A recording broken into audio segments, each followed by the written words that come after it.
भगवान शिव को ये बात पता नहीं थी कि उनका एक पुत्र है जिसका निर्माण माता पार्वती ने किया है। भगवान शिव माता पार्वती से मिलने आने वाले होते हैं। ये खबर सुनकर माता पार्वती स्नान करने चली जाती हैं, लेकिन उस समय कोई गुण उपस्थित न होने के कारण वो गणेश को बाहर पहरेदारी के लिए खड़ा करके जाती हैं कि कोई अन्य अंदर प्रवेश न कर सके। इसके पश्चात भगवान शिव वहां पहुंचते हैं और अपनी गुफा में जाने का प्रयास करते हैं। गणेश जो द्वार पर पहरेदारी कर रहे होते हैं, वो शिव जी को अंदर जाने से रोकते हैं।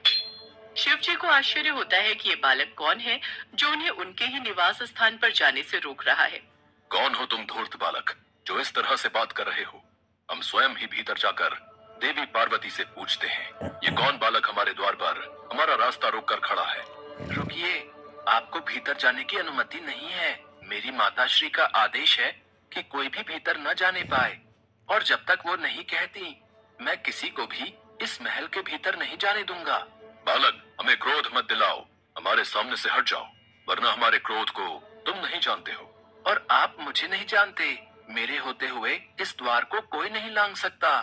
तो फिर आज हमारे हाथों तेरा वध होगा। ले बचा अपने आप को हमारे इस वार से। अच्छा, तो आप युद्ध करना चाहते हैं तो ये भी हो जाए। इसी बात पर गणेश जी और शिव जी में युद्ध प्रारंभ हो जाता है। युद्ध में भगवान शिव अपने त्रिशूल से गणेश का सिर धड़ से अलग कर देते हैं। सभी देवता भी वहां उपस्थित होते हैं और उन्हें भी इस बात का अंदाजा नहीं होता है कि गणेश कौन है। सबकी आवाजें सुनकर माता पार्वती बाहर आती हैं और ये देखती हैं कि उनके पुत्र का धड़ अलग और सिर अलग है। माता पार्वती क्रोध से भर गई और शेर सवारी माँ दुर्गा के रूप में आ गई। उन्होंने अपनी सभी शक्तियों को प्रकट कर प्रलय मचाने का आदेश दिया। शैलपुत्री, ब्रह्मचारिणी, कुष्मांडा, स्कंद माता, कात्यायनी, कालरात्रि, महागौरी, सिद्धिदात्री, मेरे 9 रूप, मेरी 9 शक्तियां प्रकट हो। देखते ही देखते माँ दुर्गा के 9 रूप 9 देवियां प्रकट हो गईं। मेरी शक्तियों, सारे संसार में प्रलय मचा दो। सबसे पहले उनका विध्वंस करो जो मेरे पुत्र को मारकर आनंद मना रहे हैं, विजय उत्सव मना रहे हैं। स्वजन परिजन का भेद भुलाकर जो मिले उन्हें तुरंत यमपुरी पहुंचा दो। जो आज्ञा मातेश्वरी। सभी देवी शक्तियां संपूर्ण कैलाश सहित पूरे ब्रह्मांड में विध्वंस करने लगी। संपूर्ण ब्रह्मांड में कोलाहल मच गया। सभी ऋषिगण और देवतागण माता से प्रार्थना करने लगे। हे मातेश्वरी, शांत हो जाइए, नहीं तो अनर्थ हो जाएगा। ये पूरी सृष्टि आपके क्रोध की ज्वाला से भस्म हो जाएगी। जब तक मेरा पुत्र जीवित नहीं हो जाता तब तक चारों ओर ऐसी ही तबाही मची रहेगी। अब तो भगवान भोलेनाथ ही कुछ कर सकते हैं। हम सभी को उनके पास जाना चाहिए। सभी देवतागण और ऋषिगण भगवान भोलेनाथ के पास जाते हैं। हे महादेव, माँ पार्वती का क्रोध बढ़ता ही जा रहा है। उनकी 9 शक्तियां पूरे ब्रह्मांड का विध्वंस कर देंगी। कुछ कीजिए प्रभु, उनका क्रोध शांत करने के लिए कुछ कीजिए। माँ पार्वती ने कहा है, जब तक गणेश को पुनर्जीवन नहीं मिल जाता तब तक उनका क्रोध शांत नहीं होगा। अगर गणेश को पुनर्जीवन नहीं मिला तो सर्वनाश हो जाएगा। आप चिंता मत कीजिए, मैं इस समस्या का समाधान सोच चुका हूँ। पर महादेव, आप बालक गणेश को पुनर्जीवित कैसे करेंगे? बालक गणेश का मस्तक तो आपके त्रिशूल के प्रहार से क्षत विक्षत हो गया है। होगा, अवश्य होगा। हे मधुसूदन, आप उत्तर दिशा की ओर जाइए और जो भी प्राणी आपको सबसे पहले दिखाई दे उसका मस्तक काट कर ले आइए। भगवान श्री हरि विष्णु उत्तर दिशा की ओर प्रस्थान करते हैं। उत्तर दिशा का अवलोकन करने पर भगवान श्री हरि विष्णु को सबसे पहले दिखाई देने वाला प्राणी एक हाथी था, जो वास्तव में देवराज इंद्र का श्रापित हाथी ऐरावत था। श्री हरि विष्णु मुस्कुराए और उस हाथी के समीप गए। हाथी ने विष्णु जी को नमस्कार किया, मानो वो खुद भी इस श्राप से मुक्त होने की कामना कर रहा हो। श्री हरि विष्णु ने अपने सुदर्शन चक्र से उसका शीश काटकर उसे मुक्ति प्रदान की। ऐरावत हाथी श्राप से मुक्त हो गया और अपने असली रूप में आकर स्वर्ग लौट गया। भगवान विष्णु हाथी का मस्तक लेकर कैलाश लौट आए।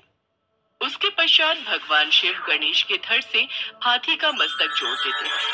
भगवान गणेश जीवित हो जाते हैं और माता पार्वती का क्रोध शांत हो जाता है। सभी देवी देवता भगवान गणेश को अपना अपना आशीर्वाद देते हैं। पुत्र गणेश, मैं तुम्हें वरदान देती हूँ कि संसार में अब से तुम प्रथम पूजनीय कहलाओगे। कोई भी मंगल कार्य शुरू करने के लिए प्रथम पूजा तुम्हारी होगी। श्री गणेश के प्रथम पूजन के बिना कोई भी मंगल कार्य, पूजा पाठ, जप तप, व्रत, धर्म आदि का फल प्राप्त नहीं होगा। आज से गणेश को सभी का अध्यक्ष घोषित किया जाता है। प्रथम पूज्य होने के कारण आज से तुम मेरे सभी गणों के भी अध्यक्ष बनोगे। मेरा आशीर्वाद है, संसार में कोई भी तुम्हारा सामना नहीं कर सकेगा। और फिर सभी देवी देवता बालक गणेश को अपना अपना आशीर्वाद देते हैं। बालक गणेश सभी देवी देवताओं को नमन करते हैं। भगवान भोलेनाथ और माँ पार्वती बालक गणेश को अपने हृदय से लगा लेते हैं। उस दिन से गौरी पुत्र गणेश प्रथम पूजनीय हो गए। संसार में कोई भी शुभ कार्य करने से पहले भगवान गणेश की पूजा होती है। उसके पश्चात ही कोई मंगल कार्य की शुरुआत होती है।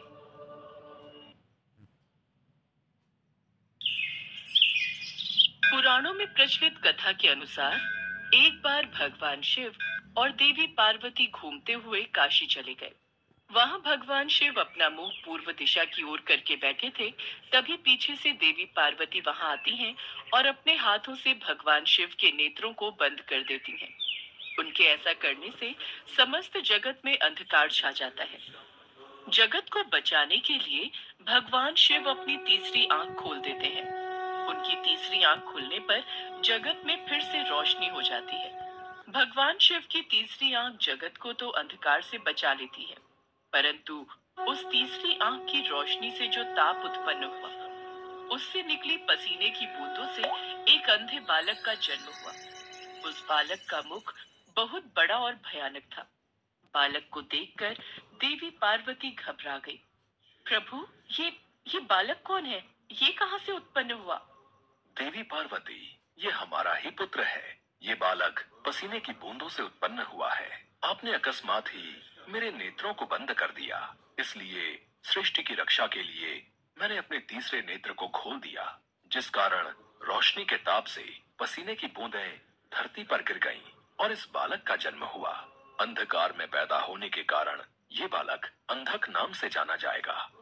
कुछ समय बाद हिरण्याक्ष नाम के असुर ने पुत्र पाने के लिए भगवान शिव की घोर तपस्या की। शिव जी उसकी तपस्या से प्रसन्न होकर उसके समक्ष प्रकट हुए और उससे वरदान मांगने के लिए कहा। तब हिरण्याक्ष बोला, भगवान, मुझे एक पुत्र की कामना है, कृपया मुझे पुत्र प्राप्ति का वरदान दें। हे हिरण्याक्ष, तुम्हारे भाग्य में संतान सुख नहीं है, पर मैं तुम्हें अपने अंश से जन्मे हुए पुत्र अंधक को वरदान के रूप में तुम्हें देता हूँ। आगे चलकर तुम्हारा ये पुत्र महापराक्रमी और महाबलशाली होगा। हे शिव शंकर, आपके अंश से जन्मे पुत्र को पाकर मैं धन्य हो गया। ये कहकर भगवान शिव ने अंधक को हिरण्याक्ष के हाथों में दे दिया। हिरण्याक्ष अंधक को लेकर खुशी खुशी अपने राज्य लौट गया। तभी देवासुर संग्राम छिड़ गया और भगवान विष्णु द्वारा हिरण्याक्ष मारा गया। हिरण्याक्ष का बड़ा भाई हिरण्यकशिपु छिपकर भाग निकला। हिरण्याक्ष के मरने के बाद राजमहल में अंधक की उपेक्षा होने लगी। उसके अन्य चचेरे भाई और संगी साथी उसे चिढ़ाने लगे। इससे अंधक दुखी रहने लगा। एक दिन उनके व्यवहार से तंग आकर वो तपस्या करने निकल पड़ा और एक निर्जन वन में पहुंचकर ब्रह्मा जी की साधना में लीन हो गया। तप करते हुए उसे कई वर्ष बीत गए। उसके तप से प्रसन्न होकर ब्रह्मा जी प्रकट हुए और उससे वर मांगने को कहा। हे पुत्र, मैं तुम्हारी तपस्या से प्रसन्न हूँ, मांगो, तुम्हें क्या वरदान चाहिए? हे ब्रह्मदेव, मुझे ऐसा वर दीजिए कि मेरा अपमान करने वाले मेरे सभी भाई मेरी दास्ता करें, मेरे दिव्य नेत्र हो जाएं और मेरी किसी के द्वारा मृत्यु न हो। हे दैत्यराज, तुम्हारे नेत्र दिव्य हो जाएंगे, तुम्हारे सारे भाई भी तुम्हारी दास्ता स्वीकार कर लेंगे, किंतु काल चक्र का नियम है कि मृत्यु से कोई अछूता नहीं रह सकता। तो फिर ऐसा ही वरदान दीजिए कि मेरे शरीर से निकले रक्त की एक एक बूंद से मेरे जैसे पराक्रमी वीर उत्पन्न हो जाएं और मेरा अंत तभी हो जब मैं अपनी माता पर कुदृष्टि डालूं। तथास्तु। तथास्तु कहकर ब्रह्मा जी अंतर ध्यान हो गए और अंधक वरदान पाकर नेत्रवान बन जाता। वरदान प्राप्त करके वो बेहद अत्याचारी हो गए। उसके अत्याचारों से नाग, यक्ष तथा देव गंधर्व सभी दुखी रहने लगे। वे सब ब्रह्मा जी की शरण में पहुंचे, किंतु ब्रह्मा जी उन्हें कोई आश्वासन नहीं दे सके। क्योंकि अंधकासुर उन्हीं के वरदान स्वरूप ये उत्पात मचा रहा था। सभी देवता भगवान शिव के पास पहुंचे। हे शिव शंकर, ब्रह्मा जी के वरदान से अंधक ने चारों दिशाओं में उत्पात मचा रखा है। हमारी रक्षा कीजिए प्रभु। आप सब निश्चिंत रहिए, अंधकासुर को उसके पाप का दंड मैं अवश्य दूंगा। शिव पार्वती मंदराचल पर्वत पर ठहरे हुए थे। तभी अंधक अपनी सेना के साथ मंदराचल पर पहुंचा। पर्वत की सुरम्यता देखकर वो खुश होने लगा। कितना सुंदर स्थान है, क्यों ना यहाँ अपने लिए एक स्थायी नगर का निर्माण करा दिया जाए। सेवक जाओ और कोई उचित स्थान तलाश करो जहाँ हमारे लिए एक शानदार महल बन सके। जो आज्ञा महाराज। आज्ञा पाकर सेवक उचित स्थान की खोज में निकल पड़े। कुछ दूर जाने पर उन्होंने भगवान शिव और देवी पार्वती को देखा। वाह, क्या सुंदरी है, लेकिन ये इस तपस्वी के पास क्या कर रही है? इसे तो राजमहल की शोभा होना चाहिए।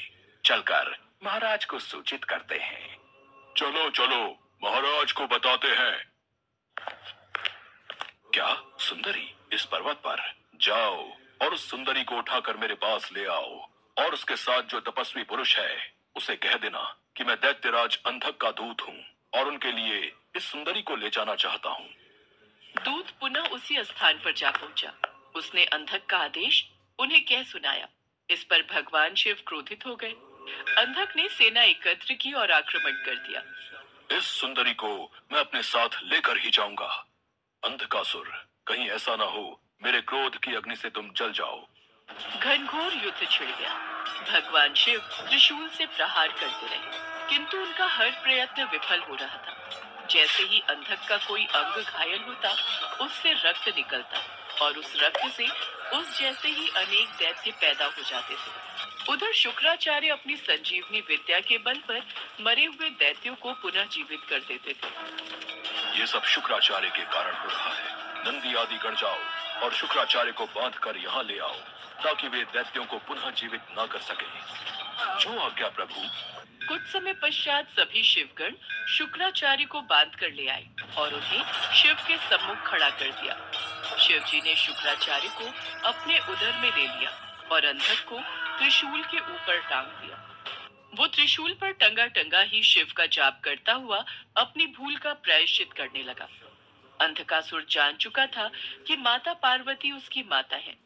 भगवान, मुझे क्षमा करें, मुझसे बहुत बड़ा अपराध हो गया था। मैंने माता पार्वती पर कुदृष्टि डाली। माते, मुझे क्षमा कर दीजिए। अब से मैं आपकी सेवा में रहूंगा और कभी भी अपने अंदर दैत्य भाव को जागृत न होने दूंगा, न ही देव विरोधी कार्य करूंगा। प्रभु, मैं चाहता हूँ कि मुझे दिव्य दृष्टि प्राप्त हो जाए। आज से मैं हर समय आपकी सेवा में दास की तरह उपस्थित रहूं। मेरे समस्त विकार धुल जाएं। प्रभु, अंधक को क्षमा कर दीजिए, क्योंकि जब ये उत्पन्न हुआ था उस समय अंधकार था। उसी अंधकार की भांति इसका मन भी अंधकारवश ऐसा हो गया। अब पश्चाताप के आंसुओं से इसका मन स्वच्छ और निर्मल हो गया है।